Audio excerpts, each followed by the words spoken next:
Aguardar uns minutinhos aparecerem aqui os convidados, né? Por hora só nós dois, né, amigo Alberto? Somente nós. Como é que estão as coisas por aí, Diego? Você está bem? Está tudo tranquilo?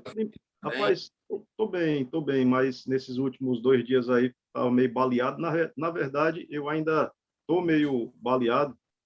Crise de garganta, rapaz. Crise de garganta. Eu acho que talvez essa mudança de clima e também o acumulado do semestre, né?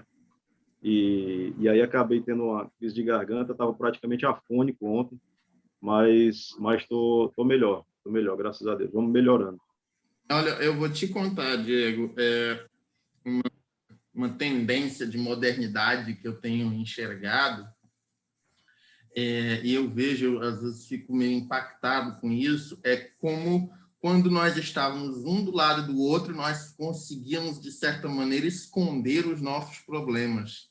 É verdade. Na proximidade, a gente não mostrava tanto a nossa intimidade, mas agora, no na ambiente distância, virtual, a nossa casa, a nossa vida, os nossos corações estão abertos. é verdade. Né? A gente não consegue Uma mais fazer constatação. uma diferenciação assim muito precisa. É bem difícil, realmente. Mas você tem total razão, nunca havia refletido por esse ângulo, mas tem total razão, uma coisa paradoxal, mas é isso mesmo. É isso mesmo. E a gente fazendo votos aqui de esperança para que o mestre Arthur melhore. Pois é, rapaz. Como é que ele está, hein? Ele foi para Fortaleza, né? Foi entubado, Diego. Foi mesmo. Foi, cara. Olha, é de cortar o coração, bicho. Situação assim. É de cortar o coração. E a gente conversando hoje, eu estou auxiliando. Eu só fico esperando quando for chegar a minha vez. Não. Porque ano passado eu já tive, né? Eu fiquei uma semana derrubado, mas... Aí teve? Já teve, Alberto? Tive. Ano passado eu tive... Ó, foi uma semana, a barriga arrebentada, a cabeça arrebentada. É aquela coisa, assim, de cortar o coração, bicho. Não é algo mole, não. Não é algo mole, não. Não. Um amigo muito próximo também, que ele meio que escondeu ainda assim, ainda aguentou firme ali por uns dias em casa, que foi o Francilei, né? Acho que você conhece, Francilei Araújo. Francilei. É. Eu acho que sim. E aí ele internou-se, cara, e o quadro dele, assim, de um dia para o outro, foi de uma malignidade. A gente ficou com o coração na boca, pensando, poxa vida, e agora o que a gente vai fazer? Essa grande incerteza,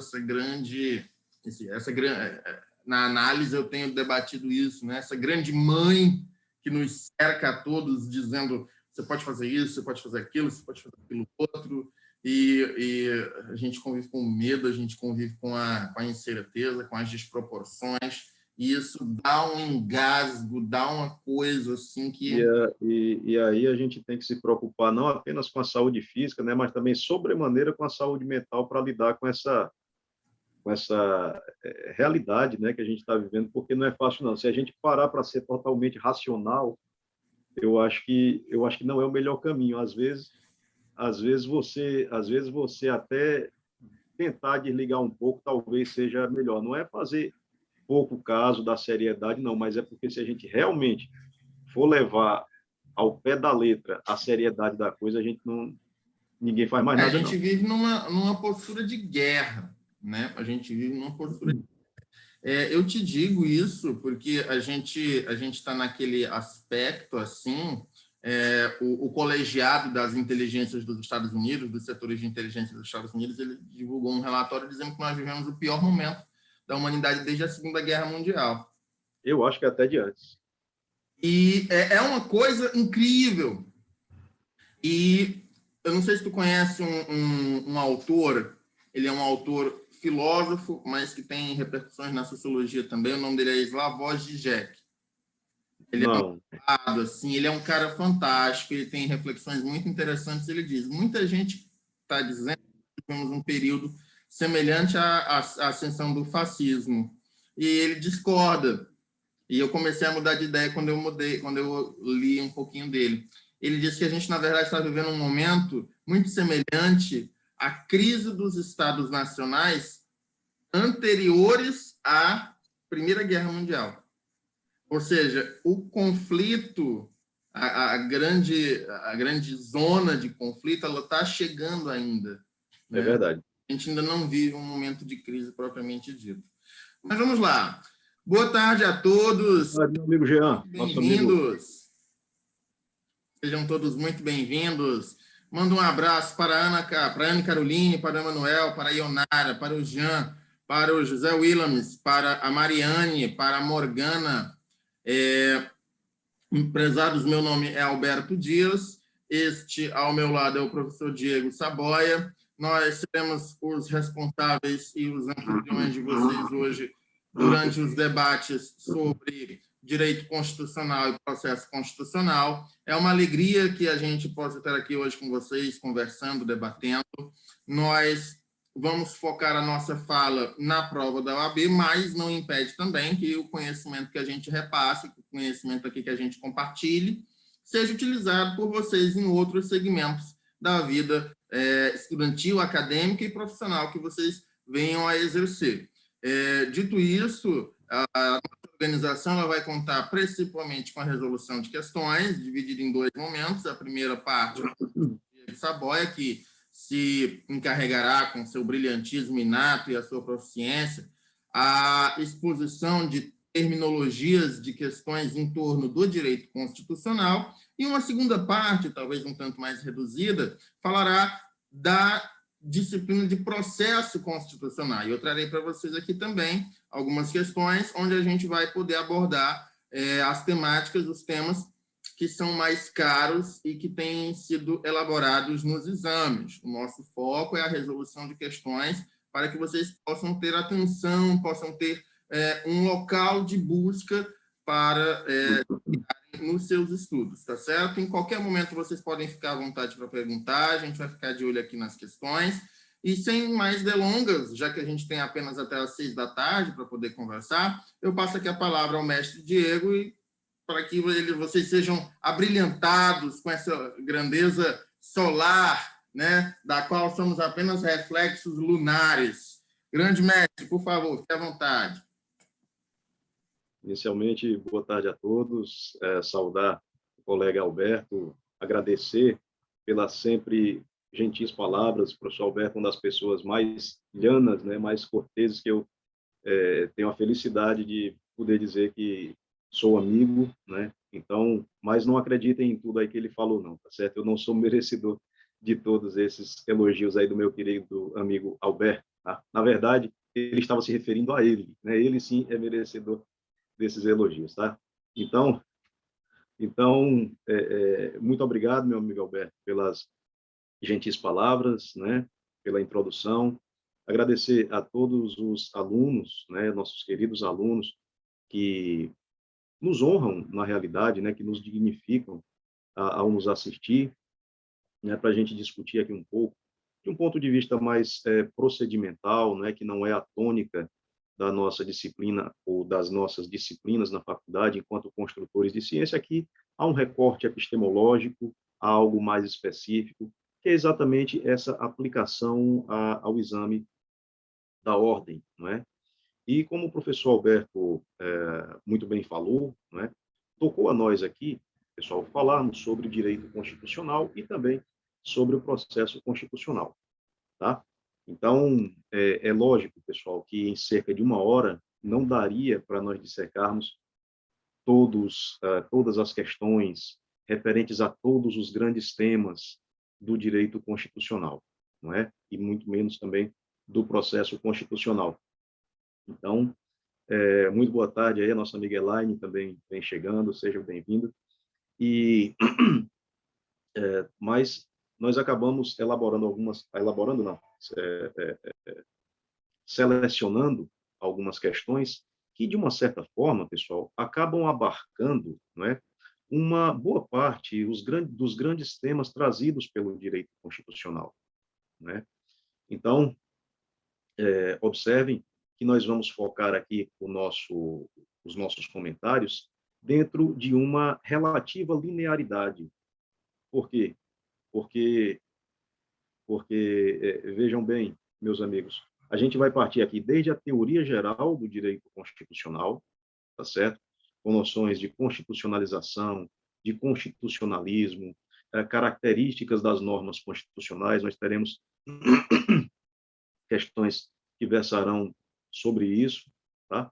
E também focaremos no âmbito dos direitos fundamentais, que não se olvidem os senhores e as senhoras, por mais que de uma maneira mais concreta, por mais que de uma maneira mais, digamos, mais compartimentada, as pessoas acabem vinculando do artigo 5º ao artigo 17 da Constituição, a verdade é que os direitos fundamentais eles se encontram por todo o corpo constitucional. Então, o nosso foco aqui será a teoria geral do direito constitucional com as suas repercussões práticas, principalmente no âmbito dos direitos fundamentais, tá? Que acabam permeando todo o corpo constitucional, e também o processo constitucional, ou seja, aqueles mecanismos que vêm muitas vezes a assegurar os direitos que são meras disposições declaratórias. Por isso, a necessidade dessa interação do material com o processual, porque aí a gente fica, de fato, bem mais aproximado tanto das disposições declaratórias trazidas pelos direitos, quanto dos mecanismos assecuratórios desses próprios direitos que a Constituição traz, que seriam as garantias, e essas garantias acabam fazendo parte, em boa medida, do processo constitucional. Então, é dessa forma que a gente pensa em conduzir, não é, aqui o nosso encontro. Logicamente, como nós estamos no âmbito de nível superior, é claro que nós também estamos abertos às interações, a questionamentos, não é? Não se sintam obrigados a concordar com o professor. Aliás, dessa divergência, dessa pluralidade de ideias, é que o conhecimento científico acaba se robustecendo. Então, é dessa forma que a gente pensa em conduzir aqui o nosso encontro. Aproveitar também para agradecer aí os votos de melhoras, né? Da minha amiga Elaine, do meu amigo Jean também, que tão gentilmente acabaram aí perguntando, se preocupando, né, comigo. Nos últimos 2 dias, realmente, fui acometido por uma crise de garganta que eu ainda estou me recuperando, não estou completamente bom, mas em atenção aqui ao professor Alberto e a todos vocês que nos dignificam, nós aqui estamos, né, firmes, para, em alguma medida, poder ajudar vocês, né, ajudá-los nessa fase tão importante que é a preparação para o exame da ordem, tá? Então, eu vou aqui compartilhar com vocês, meus amigos, algumas questões que, como disse, têm por objetivo traçar uma linha mais ou menos, uma lógica mais ou menos linear, não é? Tanto dos temas trazidos pela Constituição, quanto pela própria teoria constitucional. Então, eu vou compartilhar aqui com vocês telas referentes a essas questões, e nós vamos comentando item a item, não é? Quaisquer dúvidas, vocês, por favor, fiquem à vontade, tá? Para que a gente possa estabelecer esta dialética. Tudo bem? Então, vamos aqui promover esse compartilhamento.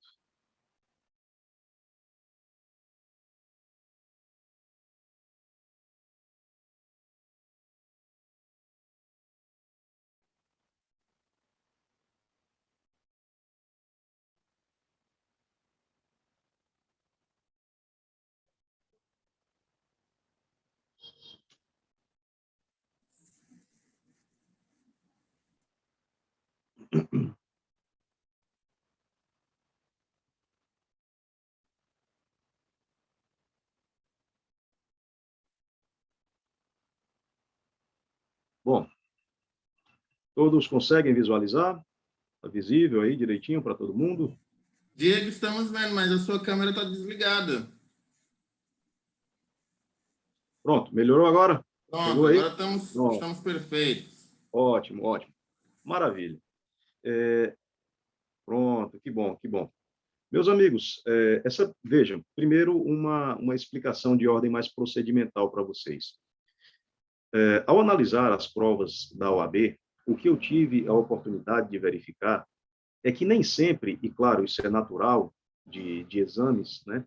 Nem sempre as provas acabam trazendo, nem sempre acabam abarcando todos aqueles temas, né, instigantes do direito constitucional, de maneira que, ao analisar apenas as provas, fica talvez uma coisa muito unilateral, porque nós poderíamos ver muito de um assunto e não ver outros, né? Então, para suprir esta lacuna, nós nos valemos de questões de outros concursos, do mesmo nível ou até de um nível de dificuldade maior, que abordam essa temática também, tá certo? Então, por isso, vocês vão ver aqui questões de concursos variados, porque o objetivo é trazer para vocês, é fazer com que vocês tomem contato na maior amplitude possível com esses temas que são cobrados no âmbito da prova, não é, de direito constitucional da OAB, tá? Então, temos aí esta primeira, pessoal, questão que traz o seguinte, uma questão que caiu no concurso de juiz de direito, né, de São Paulo, que traz a expressão constitucionalização do direito tem, de modo geral, sua origem identificada pela doutrina. E aí temos a alternativa A. Né? A alternativa A traz o seguinte, na Constituição Federal Brasileira de 1988, com seu conteúdo analítico e casuístico. Bom, observem, pessoal, que, na verdade, essa ideia de constitucionalização do direito, ela é muito mais antiga do que a Constituição brasileira. Geralmente, não sei se vocês já pararam para prestar atenção nisso, mas geralmente as coisas chegam aqui no Brasil, essas inovações chegam aqui no Brasil com 30 a 40 anos de defasagem, né? Então, de fato, a gente pode dizer que a ideia verdadeiramente de constitucionalização do direito chegou aqui no Brasil, sim, né, de forma mais direta, com a Constituição de 1988. No entanto, pessoal, foi um movimento, não é, que se deu na Europa pós-guerra, no caso aqui, mais especificamente na Alemanha, com a elaboração de uma nova Constituição, a Constituição de 1949. Por quê? Quando ocorreu o término da Segunda Grande Guerra Mundial, viu-se que havia a necessidade de se atribuir um tratamento diferenciado ao direito, não é? Principalmente no que diz respeito ao direito constitucional. E essa nova forma de se enxergar o direito constitucional é o que ficou conhecido como constitucionalização do direito. Que, na verdade, acaba sendo o quê? É um tipo de filtragem constitucional, tá certo? Um tipo de filtragem constitucional em que a análise de todos os outros ramos jurídicos devem agora passar por este filtro do direito constitucional. Falando de maneira bem objetiva, é interpretar, por exemplo, o direito civil à luz dos cânones do direito constitucional. É interpretar o Código Penal levando em consideração esses preceitos fundamentais do direito constitucional. E isso é muito devido ao movimento, ao neoconstitucionalismo, né, do pós-Segunda Grande Guerra Mundial. Então, vejam, essa expressão constitucionalização do direito, que na verdade é interpretar o direito à luz dos seus preceitos, dos preceitos constitucionais, ela veio na Europa pós-guerra, pós-Segunda Guerra, e de maneira mais específica, né, de maneira mais direta, na Alemanha. Por isso, essa questão que nós disponibilizamos aí para vocês, essa questão típica de teoria geral do direito constitucional, ela é a letra D de dado, né, a alternativa a ser marcada, tá? Então, caso algum colega queira fazer alguma indagação, tecer algum comentário, pode ficar à vontade, tá certo, pessoal? Mas o que nós havemos de entender por constitucionalização do direito diz respeito exatamente a este prisma hermenêutico, não é, que agora é o direito constitucional, tá bom? Então, a alternativa correta, a alternativa a ser marcada, a alternativa D de dado, tá? Repito, fiquem à vontade para fazer quaisquer considerações que julgarem pertinentes. Caso eu não me faça entender, por favor, também me detenham, que a gente volta e explica e tenta explicar da melhor maneira possível, certo? E até como, seguindo nessa linha da teoria geral do direito constitucional, nós temos aqui também, meus amigos, a segunda questão que fala exatamente do movimento constitucionalista, tá? E aí, o que essa questão traz? O movimento do constitucionalismo surgiu, e aí nós temos algumas alternativas. Antes de analisar essas alternativas, é prudente nós trazermos para vocês que, a título histórico, o movimento constitucionalista, a gente pode dizer que é de um dia desses. E é de um dia desses por quê? Porque essa ideia de atribuir maiores direitos às pessoas, conferir às pessoas da maneira mais ampla possível um mínimo invulnerável, tá? De fazer com que o Estado, com toda a sua hipertrofia, se submetesse a uma norma jurídica suprema que hoje nós conhecemos como Constituição, ela se deu, pessoal, ao finalzinho ali do século XVIII, começo do século XIX, com as primeiras constituições escritas das quais nós temos notícia, tá? Que são a Constituição norte-americana de 1787, a Constituição francesa, que veio logo em seguida, né, 4 anos depois, em 1791. Esses foram os primeiros documentos escritos dos quais se tem notícia, que fizeram com que nós tomássemos contato com o que hoje a gente entende por Constituição, não é? Que é a atribuição de direitos e garantias na maior amplitude possível, tá? E que até mesmo o Estado, com toda a sua hipertrofia, com toda a sua força, não pudesse, nesse mínimo invulnerável, se intrometer, tá certo? Eu não quero dizer com isso, pessoal, que anteriormente a esses pouco mais de 200 anos do início do movimento constitucionalista, não existissem outras formas jurídicas de regular, de estruturar o Estado e de atribuir direitos às pessoas. Existia, tanto é que o germe do constitucionalismo moderno já é muito antigo, pessoal, é de 1215, com a Carta Magna do rei João Sem Terra. Só que por que a gente não pode considerar a Carta Magna de 1215 do rei João Sem Terra como o início do movimento constitucionalista? Exatamente por a sua restrição. A Carta Política de 1215 do rei João Sem Terra, ela, de uma certa forma, não é, até por pressão dos nobres, era um documento jurídico que até atribuía direitos às pessoas, mas a uma casta bem específica, aos nobres, assim, de maneira ampla, em que o Estado, até mesmo o Estado, se submetia aos mandamentos desta norma suprema, desta norma hierarquicamente superior, que é a Constituição. Isso realmente só veio ali no finalzinho, ao apagar das luzes, né, no crepúsculo do século XVIII, em 1787, com a Constituição norte-americana, e a aurora, né, por que não dizer, do século XIX. Tá? Então, pessoal, tomando por base essas considerações, não nos resta outra alternativa, né, a marcar, a não ser a letra A de avião. Porque, vejam, o que diz a letra A de avião?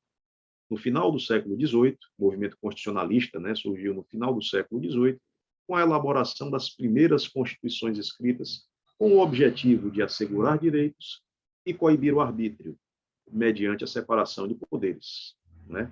Ou seja, vem bem ao encontro, em favor dessas ponderações que nós fizemos aqui para vocês, tá certo? Então, essa questão alternativa a ser marcada, de fato, é a alternativa A de avião. Tudo bem, pessoal? Quaisquer dúvidas, por favor, fiquem à vontade para interagir conosco. Tá? Então, segunda questão, alternativa A de avião. Ok? Temos aqui uma outra questão, pessoal. Questão esta, né, que foi alvo do concurso da Defensoria Pública no Pará, que trata ainda agora trata do neoconstitucionalismo, de maneira mais direta, né? Quando traz, é correto afirmar que o neoconstitucionalismo, que pode ser entendido tanto como uma teoria do direito, como uma teoria do Estado, na primeira das acepções, ou seja, como uma teoria do direito, apresenta como uma de suas características essenciais. E aí nós temos aqui a letra A.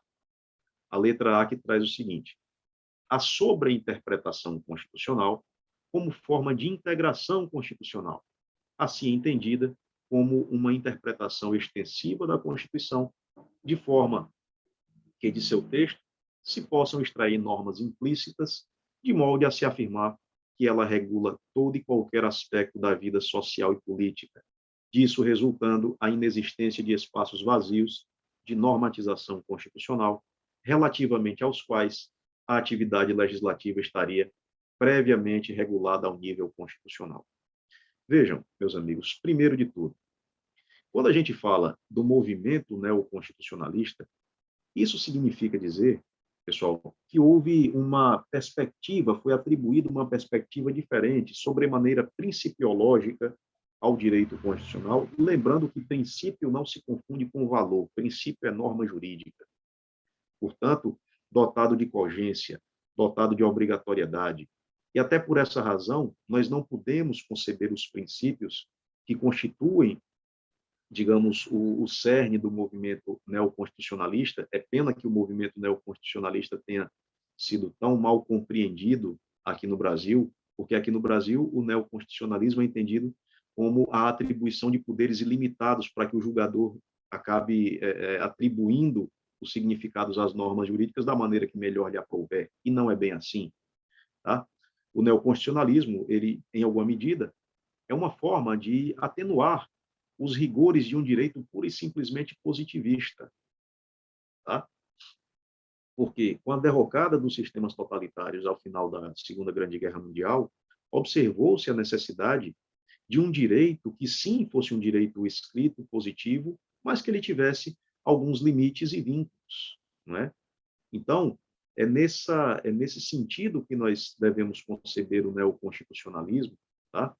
E quando a gente fala aqui de sobreinterpretação constitucional, nesta letra A, que, aliás, é a letra correta, ela acaba, em alguma medida, pessoal, tendo ponto de contato lá com a primeira questão, no que diz respeito à constitucionalização do direito também. Por quê?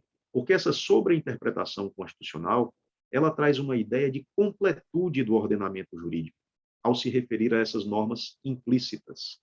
Essa integração constitucional é um reconhecimento, mesmo para um país legalista, com fetiche legalista, como é o Brasil, não é?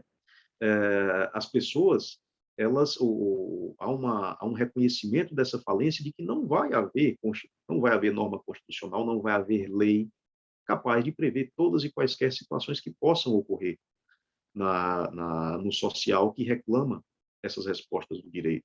E esse processo de sobreinterpretação constitucional também é um aspecto eminentemente hermenêutico, que permite que as eventuais lacunas legislativas trazidas pela Constituição possam ser supridas. Até porque, não se olvidem os senhores e as senhoras, que o que é pleno é o ordenamento. Nenhuma fonte por si só, seja ela a lei, seja ela a Constituição, seja qual ela for, basta por si própria. Se basta por si própria. Não. Vai haver lacunas, e essas lacunas nem sempre serão preenchidas legislativamente. É sobre isso, ou é a respeito disso, é a isso que se refere a esta sobreinterpretação constitucional. Tá certo?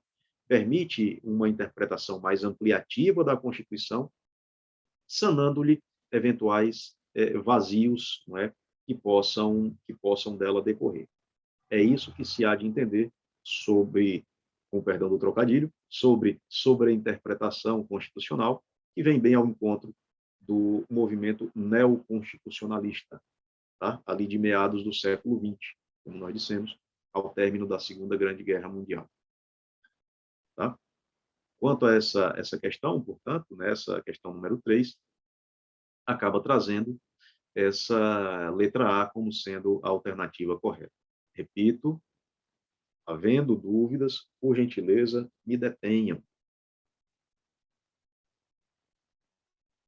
Assim como se eu também falar demais, pessoal, o que é do meu feitio, né, vocês, por favor, também me detenham. Tá? Bom, não se preocupe, então, professor, estamos todos engrandecidos aqui com a manifestação. Pode ficar à vontade. Muito obrigado, meu amigo Alberto. Muito gentil de sua parte. Então, essas são as 3 primeiras questões. Tá? Vou aqui passar para as próximas. É uma honra, meu amigo Jean. Uma grande satisfação. Eu que agradeço a participação de todos vocês. Bom, Essa quarta questão, meus amigos, acaba trazendo uma temática também da maior relevância ainda na esteira da teoria constitucional, que é exatamente, pessoal, as perspectivas. Muito obrigado, meu amigo Helder, muita gentileza de sua parte. Veja, um tema bastante importante também sobre a teoria constitucional, que são as acepções ou concepções de Constituição. Tá?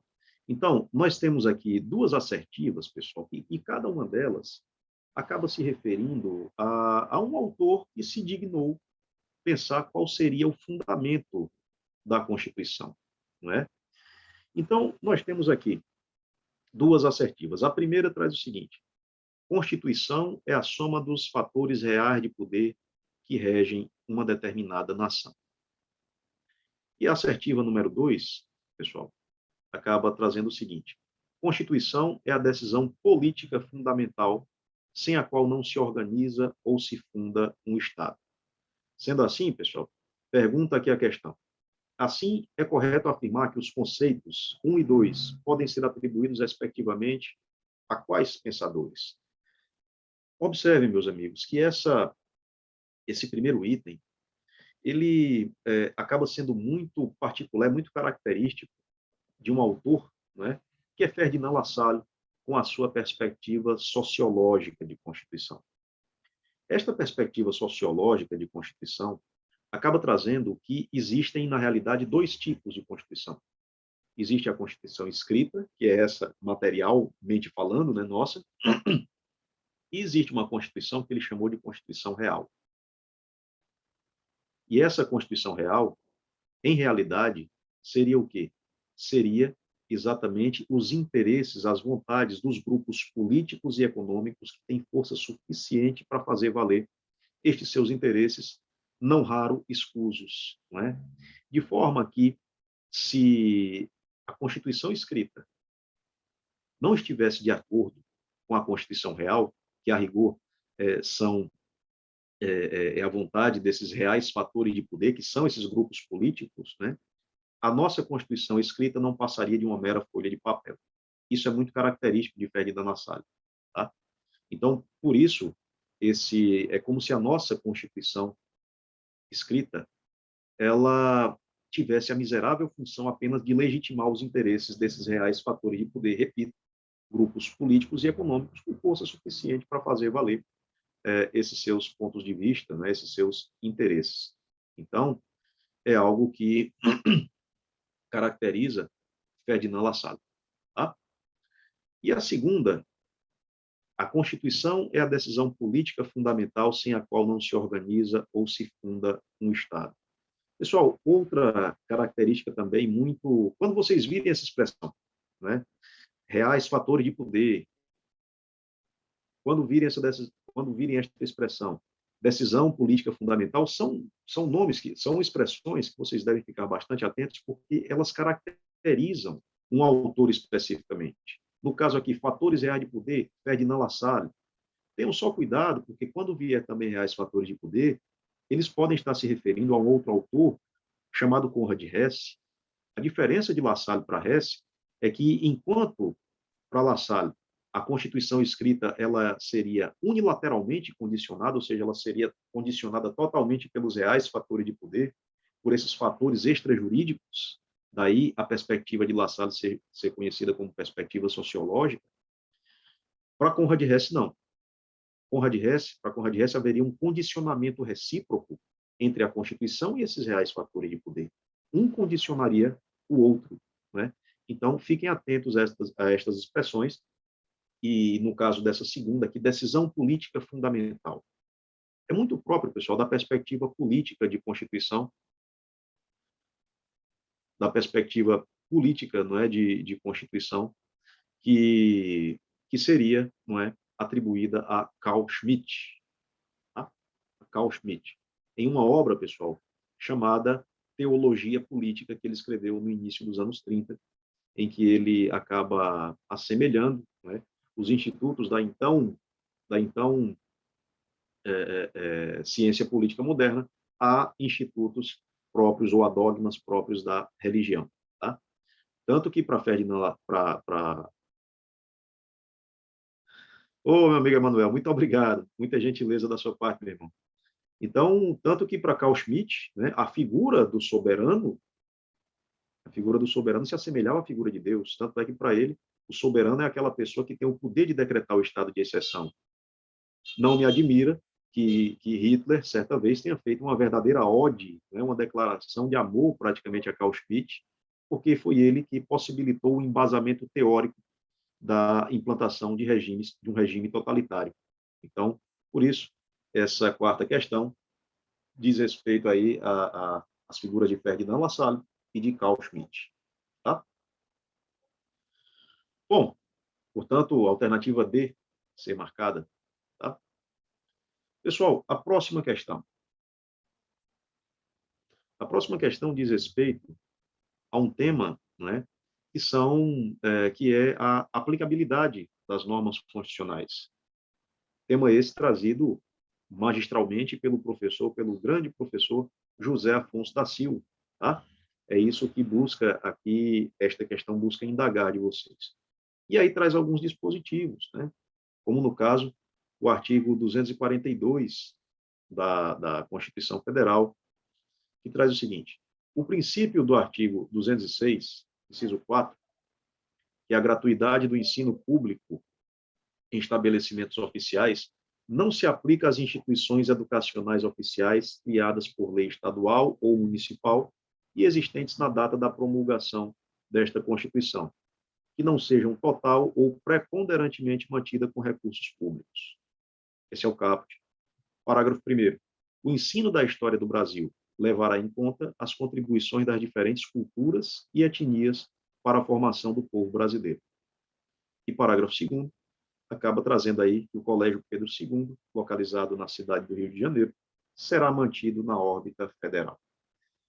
E aí, o que pede a questão é o seguinte: diante do dispositivo constitucional acima, e acerca do conceito e das constituições de Constituição, bem como da classificação das constituições, assinale a opção correta.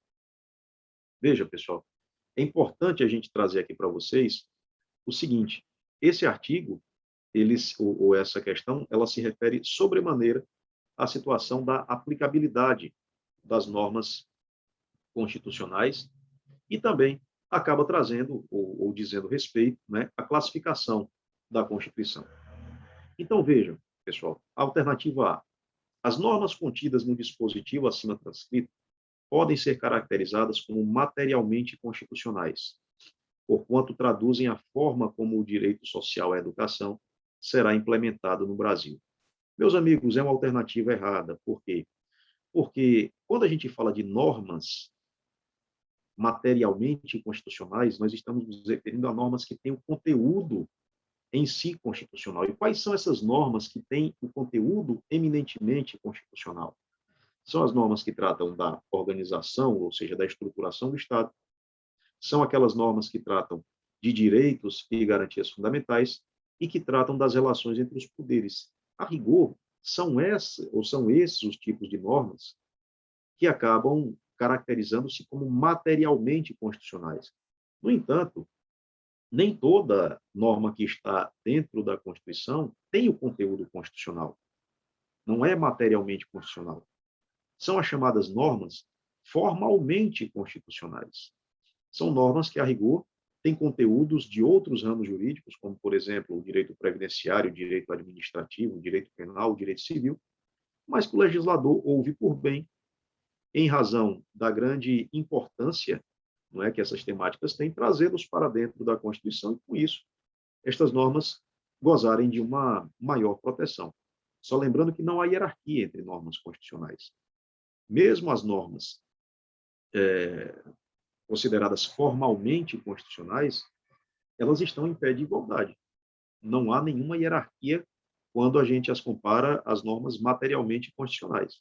É que uma tem conteúdo constitucional, propriamente dito, e outra acaba sendo apenas formalmente constitucional. Tá? Dito isso, pessoal, observem aqui que a letra adequada, a letra a ser marcada, é a letra C de casa, que traz o seguinte: a distinção entre o que é constitucional só na esfera formal e aquilo que o é em sentido substancial, ou seja, em sentido material, só se produz nas constituições escritas. E é verdade, pessoal, só dá para a gente falar em norma formal e materialmente constitucional diante de constituições escritas. Porque em constituições não escritas, e quais são essas constituições não escritas? São aquelas, meus amigos, típicas de países cuja tradição jurídica é de direito anglo-saxônico, como a Inglaterra, em que não há, a rigor, um documento no qual se materializa a Constituição, porque os temas constitucionais estão em legislações esparsas, não é? Então, realmente, só há sentido em falar de norma formal e materialmente constitucional quando a gente está diante de constituições escritas. Por isso, a alternativa a ser marcada é a letra C, de casa. Tá? Então, essa daí a quinta questão. Bom,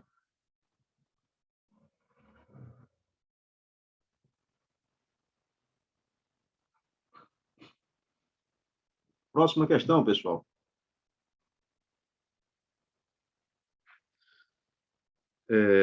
Marcante na evolução histórica da proteção dos direitos fundamentais no constitucionalismo brasileiro foi a construção interpretativa levada a efeito pelo Supremo Tribunal Federal em torno do Instituto do habeas corpus, sob a vigência da Constituição de 1891. Tal orientação jurisprudencial, chamada de doutrina brasileira do habeas corpus, vejam, meus amigos, primeiro de tudo, tá?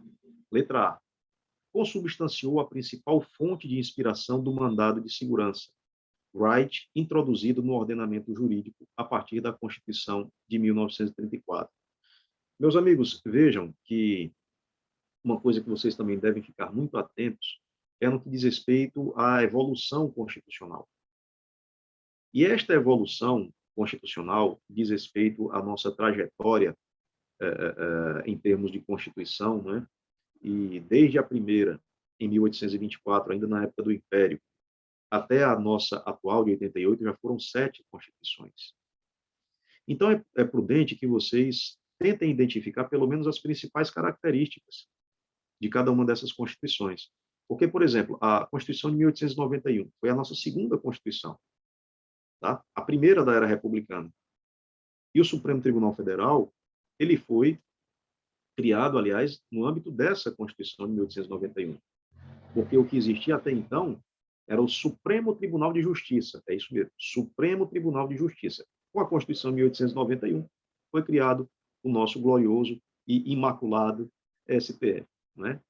E, de fato, pessoal, uma das contribuições que o STF, já desde a Constituição de 1891, acabou trazendo, foi a partir do habeas corpus, que é uma garantia constitucional no que diz respeito à inviolabilidade, né, da liberdade de locomoção, tá? A partir, e só serve para a liberdade de locomoção, para proteger esse direito fundamental, observe que, a partir da extensão do estudo do habeas corpus, né, viu-se que, em razão da especificidade do habeas corpus, que só servia e só serve para tutelar a liberdade de locomoção, viu-se que havia outros direitos, tá, que necessitavam igualmente de proteção, mas que não se relacionavam diretamente à liberdade de locomoção. Alguns direitos que eram líquidos, que eram certos, mas que precisavam, mas só tinha também as disposições declaratórias, só tinha o direito. Se essa liberdade constitucional fosse violada, não havia um mecanismo assecuratório, não é? E aí, a partir dessa análise extensiva do habeas corpus, tá, surgiu o mandado de segurança. Tá? E esse mandado de segurança, ele remonta a essa chamada doutrina brasileira do habeas corpus, da lavra do STF, e que acabou se consolidando, foi introduzida nas constituições brasileiras a partir de 1934. Portanto, a alternativa a ser marcada, de fato, é a alternativa A, de avião. Tá? Então, muita atenção. O legado aqui dessa questão, pessoal, é exatamente trazer para vocês que vocês têm esta necessidade de saber, pelo menos, os aspectos centrais, as características principais de cada uma das nossas constituições, e não apenas da nossa atual. Tá bom? Então, alternativa correta, alternativa A.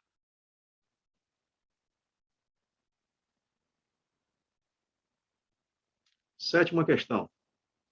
Imagine que 1/3 dos membros da Câmara dos Deputados apresentou proposta de emenda constitucional com o objetivo de alterar o voto popular de secreto para aberto. Neste caso, é correto afirmar que a proposta, vejam bem, meus amigos, nós temos esse tema, ou essa questão, acaba tratando de alteração da Constituição, tá? No entanto, pessoal, nós não podemos nos olvidar que o que está envolvido aqui é exatamente uma das cláusulas pétreas. Está lá no artigo 60, parágrafo 4º, inciso 4º. E vejam, nós estamos nos referindo ao voto secreto que havia essa proposta fictícia para ser um voto aberto. Pessoal, primeiro de tudo, cláusula pétrea. Posso alterar uma cláusula pétrea? Muita gente confunde isso. A cláusula pétrea pode ser alterada, desde que seja para ampliar direitos. Tá? E até pode diminuir também a cláusula pétrea, desde que essa restrição, e uma das características marcantes dos direitos fundamentais são exatamente as restrições, eles comportam a sua relativização, mas eu também não posso relativizá-lo de maneira que eu esvazie o seu núcleo essencial. Então, o que traz o artigo 60, parágrafo 4º, é que o voto direto, secreto, universal e periódico, ele não pode ser abolido. De maneira, pessoal, que esta proposta, né, que é uma proposta fictícia, ela é inconstitucional sob o prisma material. Ou seja, é uma inconstitucionalidade que não é meramente procedimental. É uma inconstitucionalidade de conteúdo, tá? Porque a Constituição ela até pode ser emendada, mas não pode ser emendada no sentido de que venha a abolir uma das cláusulas pétreas, que no caso aí seria o voto direto, secreto, universal e periódico. Tá? Então, por isso, a alternativa a ser marcada, alternativa C de casa. Tá? Inconstitucional materialmente, porque atenta contra um conteúdo que é havido por cláusula pétrea, impossível de ser abolido pela nossa Constituição, pelo menos enquanto ela estiver vigorando, né? Bom, então, essa a sétima. Vejam, pessoal, aqui já adentrando de uma maneira mais direta, né, nos chamados, no tema das normas constitucionais, muito embora o preâmbulo em si não seja uma norma, mas vamos lá. O preâmbulo é o pórtico da Constituição Federal e revela a síntese do pensamento do legislador constituinte. Acerca da sua natureza jurídica, marque a resposta correta. Meus amigos, antes de tudo, o preâmbulo, ele acaba sendo uma verdadeira carta de intenções que exterioriza os valores que foram tomados pelo legislador como sendo valores fundantes da sociedade brasileira. De maneira que o STF já, inclusive, declarou irrelevante, juridicamente falando, o preâmbulo. Por quê? Porque o preâmbulo, pessoal, ele se situa ali no domínio da história, da política, ele até é um paradigma interpretativo importante, mas ele não serve para parâmetro, como parâmetro para controle de constitucionalidade, simplesmente porque ele tem o que a doutrina chama de força ausente. O que seria isso? Ele até é um mecanismo hermenêutico, no entanto, ele não vincula. Ele sequer acaba sendo de observância obrigatória, porque a rigor nem norma jurídica ele é. Assim falou, não Zaratustra, né? Assim falou o STF. De maneira, pessoal, que a alternativa correta aí, por todas essas situações que nós falamos, é a alternativa D de dado, em que traz, para o STF, o preâmbulo constitucional situa-se no domínio da política e reflete a posição ideológica do constituinte. Logo, não contém relevância jurídica, não tem força normativa, sendo mero vetor interpretativo das normas constitucionais, não servindo como parâmetro para controle de constitucionalidade. Tá? Por isso, essa alternativa D é a alternativa a ser marcada. Tudo bem? Próxima questão.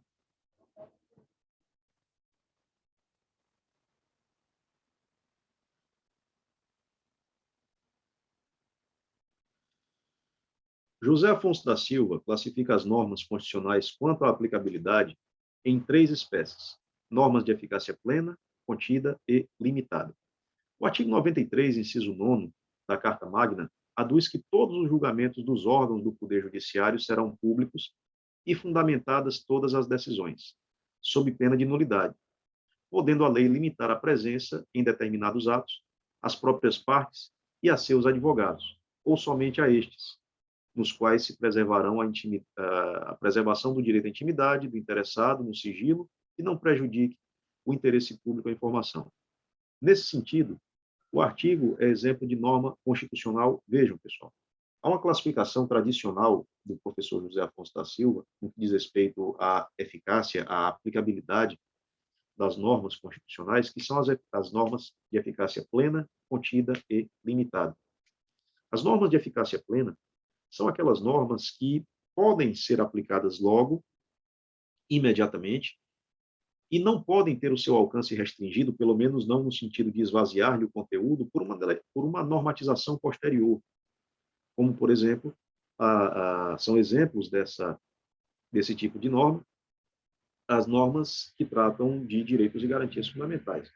Tem outras normas, pessoal, a norma contida, que ela inicialmente até se assemelha à norma constitucional de eficácia plena, ela tem aplicabilidade direta.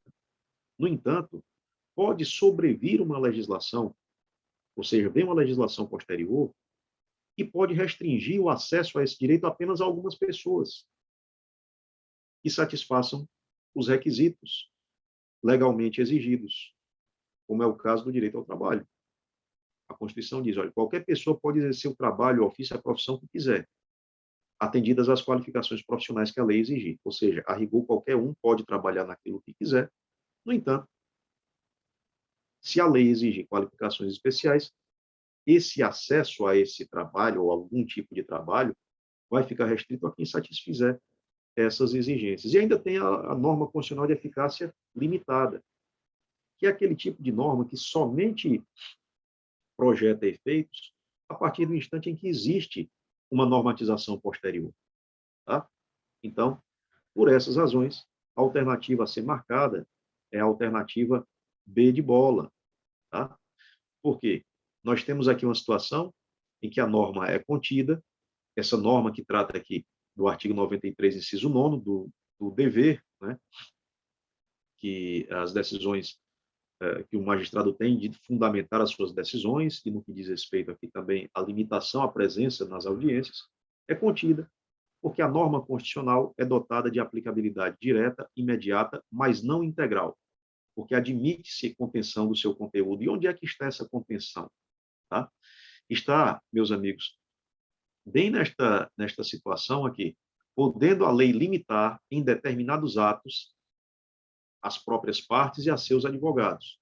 Porque se os julgamentos são públicos, ok? Mas a lei pode restringir esta publicidade. Portanto, estamos diante de uma norma constitucional de eficácia contida. Tá? Bom, avançando aqui, pessoal, para não nos alongarmos demais. Professor, se me permite só a interrupção, Fique à vontade. minutinhos aqui para o nosso encerramento. Eu acho que seria interessante a gente fazer uma indicação bibliográfica aqui para o pessoal agora. Puxa vida, é só 1 hora? É só 1 hora. Ai, que coisa. Pois, meu amigo Alberto, fique à vontade, rapaz. Eu acabei falando demais, pensei que era mais tempo, pensei que era o tempo de uma aula completa. Não, é somente 1 hora, somente até agora às 5 da tarde. Pois me desculpe, inclusive, tolhi sua fala. Não tem problema nenhum. Foi ótimo ouvi-lo, foi ótimo ouvi-lo. Depois, se algum colega tiver interesse, eu vou deixar aqui o meu telefone. Aí eu posso tentar passar as 3 questões que eu tinha selecionado aqui, não é problema nenhum. E a gente pode tentar fazer um debate rápido. As indicações que eu queria fazer para a gente poder trabalhar tanto o direito constitucional quanto o processo constitucional, a primeira delas é o livro clássico do Ádila Megubulos, que eu gosto bastante dele, já está na sua 10ª edição, já são 10 anos aí que o professor Wade está lançando um livro que é bem legal, é bem interessante. Outra indicação de livro não é exatamente de direito constitucional positivo, mas é um livro de direito constitucional que eu considero bastante acessível, bastante lúdico até, é o curso de Direito Constitucional do Luiz Roberto Barroso. Ele aborda muitas das questões que o professor Diego Saboia mencionou. E com relação ao processo constitucional, eu tenho essa indicação aqui a fazer, que é o livro do Dimitri de Mules e da Soraya Lunardi, que é o curso de processo constitucional na sua última edição. Todos esses livros que a gente mencionou, que eu mencionei agora, eles têm disponíveis para vocês lá na biblioteca digital, lá na biblioteca virtual, tá certo? Passo aqui a palavra ao professor, se ele quiser fazer alguma indicação bibliográfica, além das palavras do Ferdinando de Saussure, além do José Afonso da Silva, além, eu acho que ele ia citando o Peter Haber também, para a gente falar um pouquinho de interpretação das normas constitucionais, mas fique à vontade, professor, por gentileza, tem a palavra. Meu amigo, inicialmente, era para você caçar minha palavra, né? Inicialmente, eu peço desculpa, pensei realmente que era 1h40, tá? Acabei me alongando demais, então peço desculpas por isso, realmente não sabia, né? Mas, enfim, um livro que, a nível de graduação, eu considero como sendo da maior completude, da maior relevância, é o livro Curso de Direito Constitucional, do professor Bernardo Gonçalves Fernandes. Em âmbito de graduação, eu o considero como um dos mais completos, se não o mais complexo, porque consegue abordar essa problemática, né, contemporânea de uma maneira muito solvente, né, ou seja, acaba solvendo muito bem essas problemáticas contemporâneas, tanto no que diz respeito a reflexões mais aprofundadas, quanto também de um ponto de vista mais procedimental, mais operacional. Então, essa é uma dica, né, para vocês. Curso de Direito Constitucional do professor Bernardo Gonçalves Fernandes. Tá? Seria essa, basicamente, a dica, né, para vocês, que acaba abordando todo o direito constitucional. Bem, meus prezados, agradecemos a todos pela presença, pela audiência, pela paciência. É um prazer estar aqui com vocês, comentando, conversando. Nós, na Faculdade Luciano Feijão, nos preocupamos um bocado com o bem-estar e com o aprendizado de vocês, daí a gente se importar em fazer esses momentos aqui, entre as aulas, no intuito de dar essa força, de dar esse reforço, de dar esse para que vocês possam fazer um exame legal. Não deixem de apreciar a beleza e as nuances do direito constitucional. As definições sobre normas constitucionais e suas eficácias são questões que sempre caem, estão sempre presentes nos exames.